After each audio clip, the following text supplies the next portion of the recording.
Hello, and welcome back to Fuse Entertainment for the annual 2019 Horror Film Festival.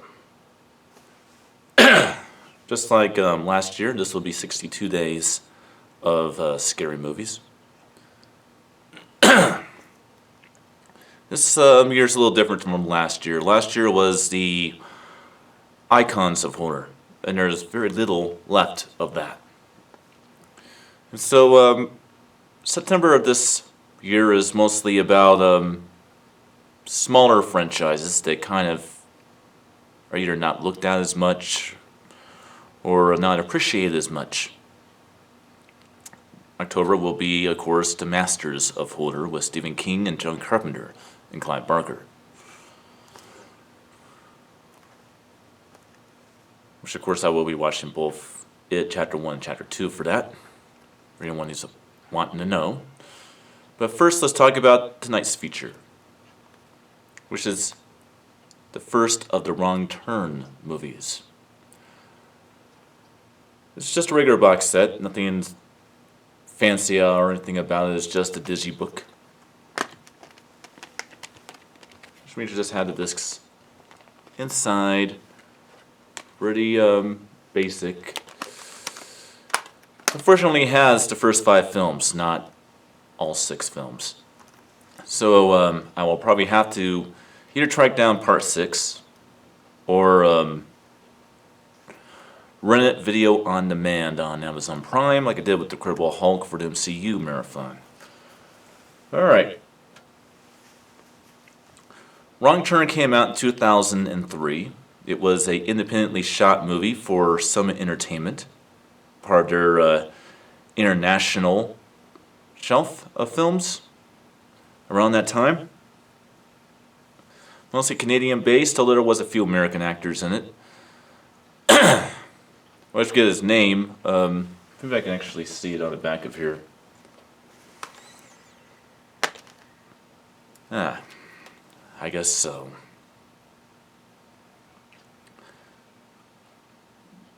Desmond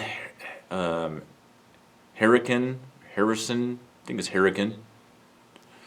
It's probably the only American actor in the movie is him. The rest of the actors are Canadian. Running out of Vancouver, which is no surprise. A lot of great stuff is made over there.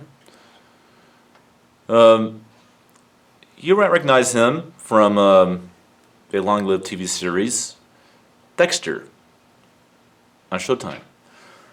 He played one of the detectives. The one that never really liked Dexter all that much. You know, it's always looking to try to catch him in the act of what he suspects him of doing, obviously, throughout this series. He's also was the villain in the 6th season of Elementary. Did a very good job, too, I might add, playing the serial killer in that. Very underrated actor, in my opinion, and he did a great job in this movie. Is Fredetta main star? Don't forgive me, I'm trying to keep these at 15-minute long videos, so I'm not going to look up her name. But she was in the Buffy the Vampire Slayer and Angel TV series. Is a reoccurring character actress in that show, in a spinoff. She's the main character in this movie, is played by her. Well, plot. The plot of the movie is pretty simple. And there's actually 2 subplots when it comes to the characters. Desmond's, Harrigan's character, basically, he's a doctor who came to some bad luck on practicing medicine. And he's on his way to an interview in another city. And there's a road jam on the highway, can't get past it, so he looks for pretty much a shortcut after going to a gas station in West Virginia. As for our other main character, her boyfriend broke up with her, and her 4 friends, which I might add are our would-be victims of the movie, that would be a good idea to help their friend escape from being dumped and suffering from the end of a relationship with a boyfriend we know nothing really all that much about in the movie, by going and taking her on a cross-country drive and hike. And of course, obviously, someone rigs the road to destroy their tires and they are stranded. And the two little sub-stories kind of come together when the doctor's car runs into their stranded car, and then they're all stranded. And then they find themselves hunted by grizzly, mountain man, deformed, genetically altered West Virginia inbred hillbillies, which of course are our villains in all these movies, are these inbred hillbillies.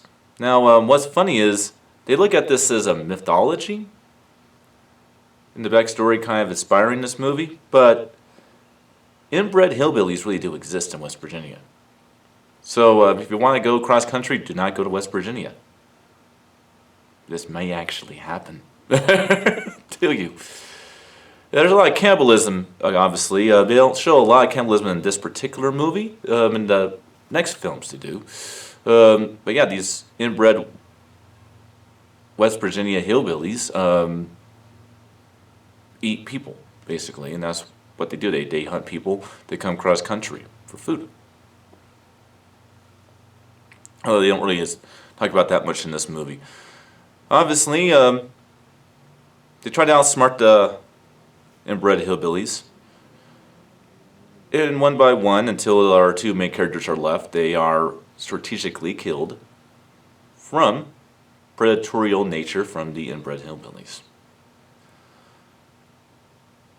This film is very smart, though. And of course, in the end, obviously, our two main characters appear to have killed all the pursuing inbred hillbillies. Although there is a cliffhanger at the very end of the movie that shows that one of them survived and is hacking up a county sheriff of some kind. But the visual effects are spectacular in this movie. They're very, very, very spectacular in this movie, and the fact that the late Stan Winston was the creator, of mind, and kind of like, the brains of the operation of bringing these very grotesque-looking inbred hillbillies to life. He did a very good job of it too. Like I said, I think that we have lost one of the best when Stan Winston died from old age.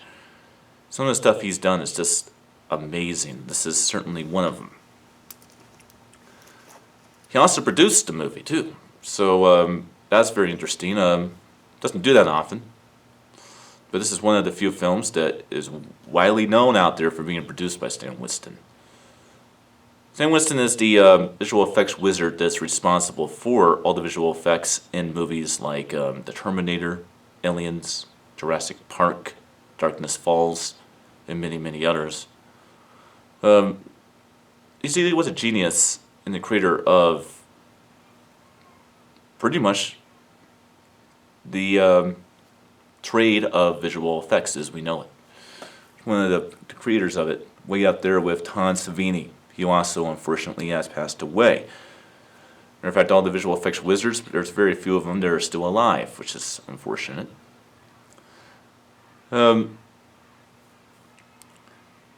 Obviously, the two characters survive and they drive off. Not a lot is disclosed about the inbred hillbillies in their world in this particular movie. It's just really a fast-paced, action-packed, as well as very thrilling and very terrifying movie to set all this universe up with long-term films. Now let's talk about quality of the movie. I haven't seen this movie for a very, very long time, so I can't speculate on the second, third, fourth, fifth films, and obviously I can't speculate on the sixth because I've never seen it in any format. This is the one that suffers the most, quality-wise. The sound is pretty good. Seems to be kind of flat at certain points in the movie, but the sound has very, very good travel when it comes to effects flying around the room and such, so it definitely has good surround mixes in effects. Has pretty good directional effects when it comes to the stereos, but this at points it sounds a little flat at points.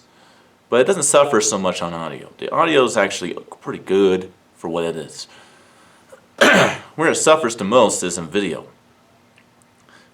People may not know this, but Blu-ray, high definition disc, technology was released to the world in 2007.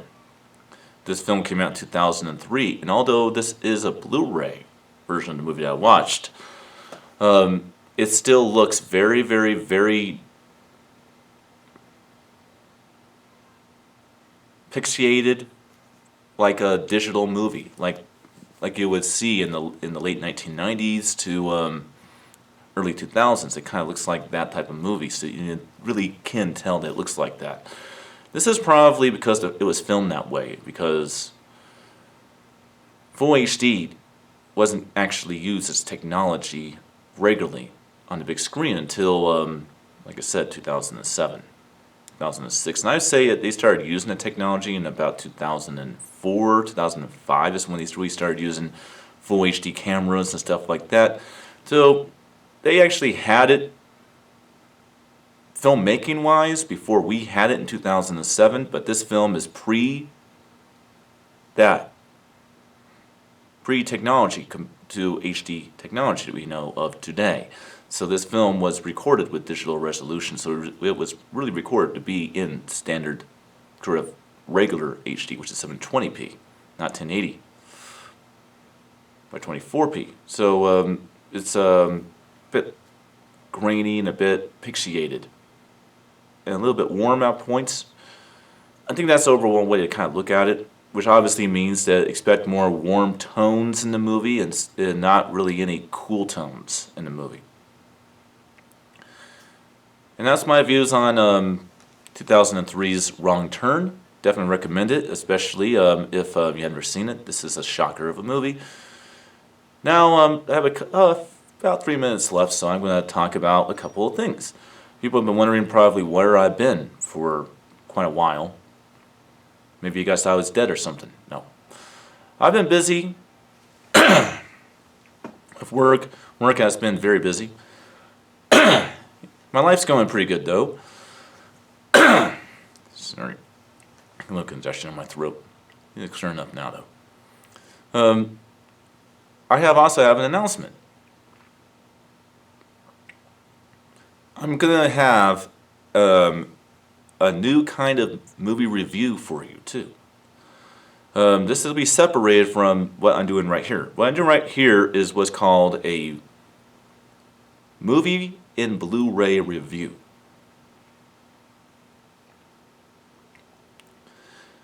And what I'm really going to be calling this from now on is just Blu-ray review. So this right here is really just a Blu-ray review because of what I'm about to announce.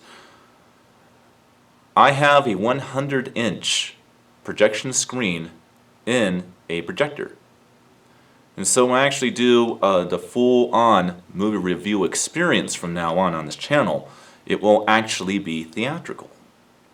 As if I'm actually going to a movie theater and paying a box office ticket. Which will, in my opinion, make things so cool because I can actually really get into the experience and spirit of watching a movie. Much more doing it that way. And that's the big announcement right there. And I will be talking more about that when we get closer to films like that. And I have to wrap this up now because I only have 20 seconds left. It's very, very cool to be back, and I'm very happy that we're now in September for the Horror Film Festival. That I do. This is going to be a good festival. I hope you guys enjoy it, and I will see you next time for my next review. Until then.